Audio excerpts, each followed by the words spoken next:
Now then, folks, how you doing? It's James, JT at the movies, and I'm back with you again in the comfy chair in the living room.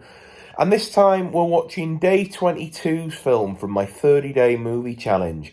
And this was pick one of your favourite films or your favourite film set in a fantasy world. So I kind of went a little bit sort of outside the box with this, because realistically, it could be potentially a semi-realistic future of ours. But I went with Ready Player One, which is set in the late 2040s, which is not that far away, is it, when you think about it? Quite scary. But it's a world where basically the real world's gone to pot, and everybody lives inside this virtual reality called the Oasis, where you can be whoever you want to be, whatever you want to be, and you can, sort of use coins and sort of cash in there to sort of trade up your experience and sort of your arsenal and your quality of life in this VR.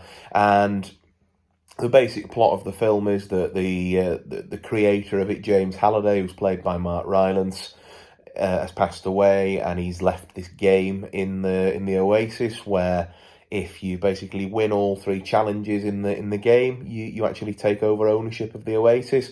And so the film's bad guys, led by Ben Mendelsohn, which is the IOI, are basically trying to win it so that they can assume ownership, because they're the sort of like the rival tech company, if you like.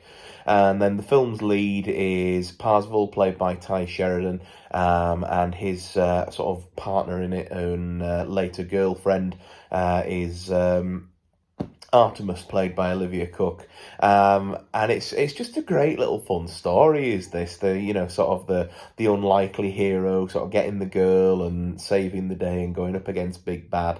It's all, sort of fairly by the numbers stuff. It's full of pop culture references. There's loads of stuff in there: movies, games, TV shows, music, the works. It's all in there.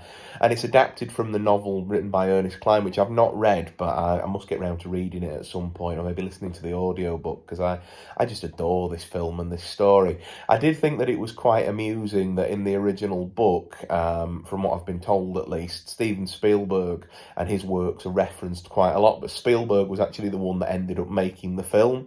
And as I understand it, he changed a lot of the references to things like, putting Kubrick references in there and Robert Zemeckis and whatever else and things like that, so that it didn't just feel like a love letter to himself made by himself, if that sort of makes sense.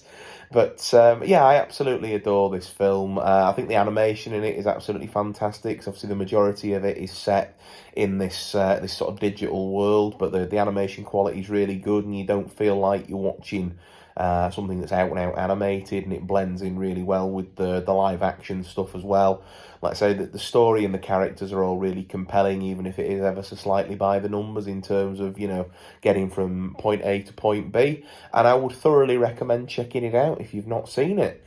So leave me your thoughts down below in the comments, folks. Drop the video a thumbs up if you've enjoyed it. And if you've not subscribed to the channel already, please think about doing that. It would mean the world to me. And I'll see you ever so shortly for day 23's vlog, which is what day we're actually on now, which is a film that means a lot to me. And for that, you'll have to see what I've gone with. But I'll see you real soon. Bye.